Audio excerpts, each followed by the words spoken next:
Ricky Meggy, qui est fort sympathique et qui boit de la Corona, visiblement. L'alcool est dangereux pour la santé, bien sûr. Qui vit en Australie.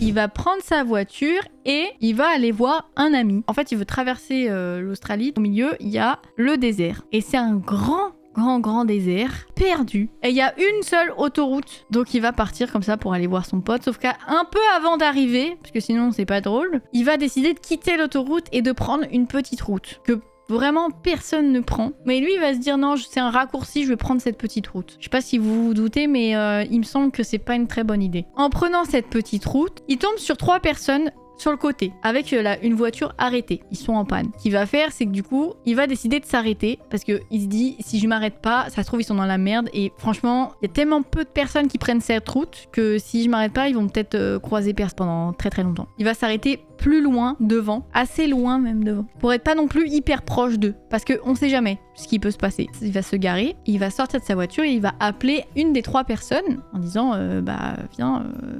ça on discute, voir ce qui se passe un peu. Et du coup la personne, elle va lui dire on est en panne, donc voilà, si vous pouvez nous aider, ce serait vraiment sympa et tout. Il va prendre le mec avec lui dans la voiture, ils vont aller à une station essence pour aller chercher de l'essence, revenir. Sauf que ça ne va évidemment pas se passer comme prévu. Sur le trajet, ça va, il se passe pas grand chose, ils sont pas très grands bavards, ils vont pas trop parler. Et Ricky, il boit à ce moment-là du rhum coca dans une canette. Et il va demander au passager du coup qui est avec lui, il va lui demander de lui servir un autre rhum coca parce qu'il a fini son rhum coca et c'est seulement à ce moment-là, pendant quelques secondes, qu'il va pas voir ce que le mec va faire. Il va pas avoir les yeux sur sa boisson pendant quelques secondes. Il va boire du coup sa canette, etc. Il va commencer à se sentir bizarre. Il va commencer à avoir un peu flou, il va commencer à sentir que ça tourne, il va se sentir mal et il perd connaissance. Plus rien. C'est le noir complet. Quand il va se réveiller, il va être sur le siège passager de sa voiture. Et en fait, il est encore dans le gaz, donc il essaye de comprendre ce qui se passe. Il comprend rien. Il voit qu'il y a personne d'autre que lui dans sa voiture. Il y a encore les clés sur le contact. Il va juste entendre des voix. Il va pas voir des gens, mais il va juste entendre qu'il y a des gens. Il sait pas qui c'est, il sait pas si c'est les mêmes personnes que tout à l'heure. Il sait pas trop exactement ce qui se passe. Il comprend pas grand-chose. Le seul truc qui se dit à ce moment-là, c'est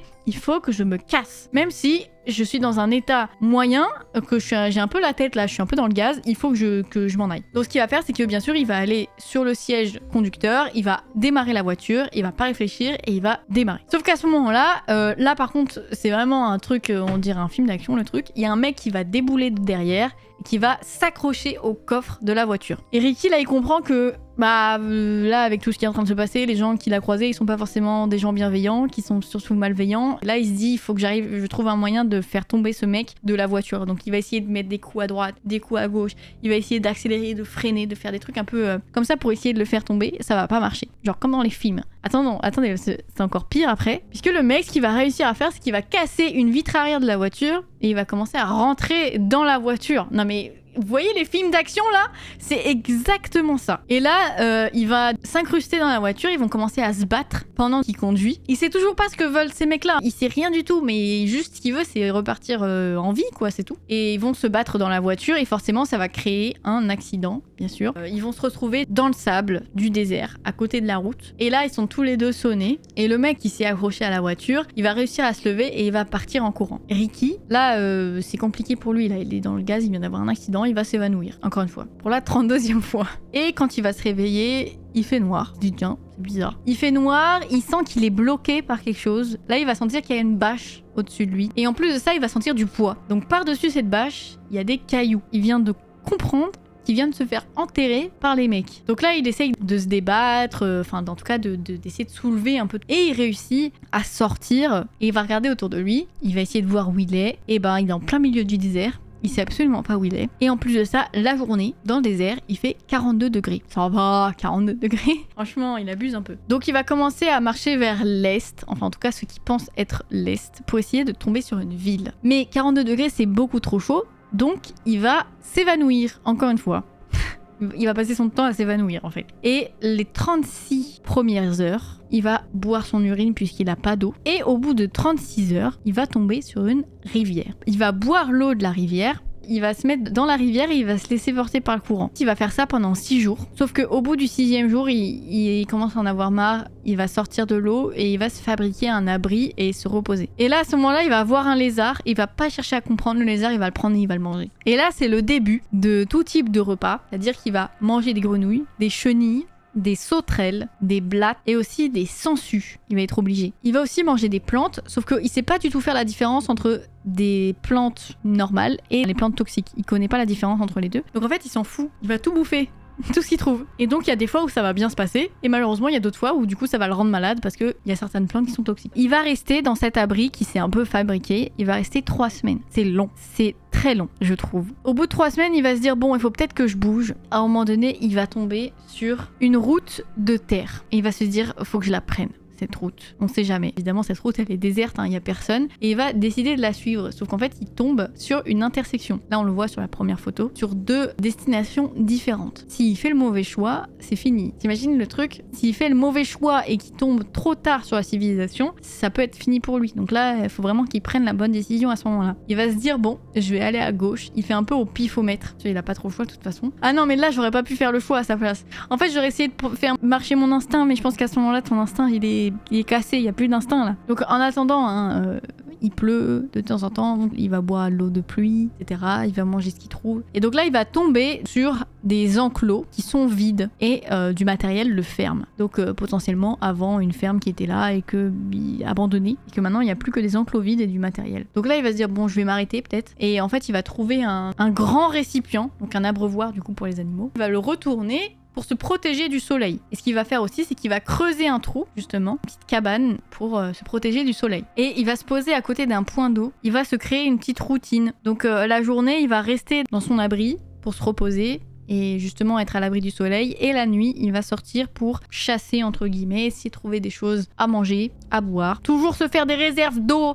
C'est très important. Là où il a un peu de chance, malgré tout ce qui lui arrive, c'est que c'est la saison des pluies. Que du coup, il pleut. Et c'est la période où justement, il y a un minimum de végétation qui puisse vivre. Parce que si c'était pas la saison des pluies, il aurait eu aucune chance. Avec la chaleur, aucune pluie et non, ça aurait pas été possible pour lui. Il aurait vraiment eu aucune chance. Donc ça, c'est un peu la chance qu'il a eue dans son histoire, c'est ça. Il va rester 7 semaines dans cet abri. Et un matin, il va se réveiller. Et il va avoir super mal aux dents. Il va avoir une rage de dents. Et il va essayer de comprendre ce qui se passe. Donc il va essayer de toucher, de voir ce qu'il a. Et il va se rendre compte qu'il a un abcès sous une dent. Et quand on a... Bah forcément, c'est pareil que les plaies. Quand on a un abcès sous une dent, ça peut se propager. On peut mourir de ça. Donc là, il se dit, il faut absolument que je fasse quelque chose de ça. Et là, attention, c'est le moment dégueu. Il va prendre un fil de fer qu'il va trouver. Et sa clé de voiture, parce que depuis le début, il a encore sa clé de voiture sur lui. C'est tout ce qu'il a. Il va s'arracher la dent avec la clé de voiture et le fil de fer. Et mais moi, quand je le raconte, je suis en mode... Et il va avoir tellement... Non mais je sais pas si je raconte cette partie. Au pire je raconte pas cette partie, elle est dégueu. Pendant le moment où il va s'arracher cette dent, il va aussi s'évanouir 2 fois. Il va être complètement HS, il va être au bout de sa vie. Et il va même plus réussir à ouvrir sa mâchoire. Et là il va perdre complètement espoir. Il va se dire bon je pense que c'est là où je vais mourir. Et justement il va se créer du coup sa propre tombe. Donc il va mettre 2 bouts de bois comme vous le voyez là en forme de croix. Justement pour se dire bah ok je me suis créé un petit truc mais à mon avis c'est là où je vais y rester. Et c'est là où je vais mourir, donc voilà, il s'est fabriqué sa tombe. C'est au 71e jour, donc ça fait quand même beaucoup, 70 jours dans le désert, qu'il va entendre un bruit de moteur. Au début, il va pas réagir, il va pas trop réagir parce qu'en fait, le vent, quand il entrait du coup dans son abri, ça faisait un peu un bruit de moteur. Et donc plusieurs fois, il a cru qu'il y avait eu des bruits de moteur, mais en fait non, c'était juste le vent qui créait ce bruit-là. Sauf que cette fois, il va trouver que le bruit est quand même assez long, qui continue, et que surtout, il a entendu un changement de vitesse sur le moteur. Et là, il se dit, oh, ça y est, c'est maintenant. Il va sortir de son abri, et il est tellement fatigué qu'il n'arrive pas à tenir debout. Il rampe au sol. Il va essayer de hurler, mais en fait, ses cordes vocales sont tellement abîmées qu'au final, il va même pas réussir à sortir un son de sa bouche. Il se dit, mais si jamais on me repère pas, c'est terminé pour moi, c'est pas possible, c'est ma seule chance. Donc il fait son possible pour essayer de ramper le plus possible. Mais vraiment, il est dans un état pas possible, vraiment, il est par terre, voilà. Par chance, il va être repéré par la voiture. Donc dans cette voiture, il y a 2 passagers et c'est 2 fermiers. Et au début, ils vont avoir peur parce qu'il est dans un état, on dirait même pas un être humain tellement il est là des bouts de peau qui ont cramé. Même ils auraient pu, si ça se trouve, carrément passer leur chemin en disant mais c'est quoi ça? C'est trop bizarre, allez on s'en va. Sauf que ils vont prendre leur courage à deux mains et ils vont décider d'y aller et de récupérer du coup Ricky, de l'emmener surtout à l'hôpital. Regardez Ricky, comment il était à ce moment-là. Et là on voit pas trop, mais par rapport à sa peau et tout ça, parce que là c'était un peu après, les policiers vont lui poser des questions parce que justement, ils lui disent mais si tu t'es retrouvé enterré vivant dans le désert, c'est bien qu'il y a une raison. C'est que peut-être t'es un trafiquant de drogue, qui a eu une histoire avec d'autres trafiquants de drogue, ou peut-être une vengeance de quelque chose pour se retrouver dans cette situation. C'est pas possible autrement. Et lui au début, il va même pas se souvenir de comment est-ce qu'il est arrivé là, parce que comme il a été drogué, au début il va être en mode mais je me rappelle même pas. Et c'est au fur et à mesure, petit à petit, il va commencer à se rappeler de certaines choses dont il va se souvenir, etc. Et 2 mois après, ils vont retrouver sa voiture, donc qui est dans le désert. Bah, il a dit la vérité, quoi. C'est pas un trafiquant de drogue qui s'est retrouvé dans des histoires. Après ça, il va décider de quitter l'Australie, parce que je pense que ça lui a mis bien un traumatisme, et il va décider de partir vivre à Dubaï avec sa copine, juste ici. Lui, il s'est dit, moi carrément, je m'en vais de l'Australie, c'est bon. Donc voilà, lui, il a survécu à 71 jours de désert.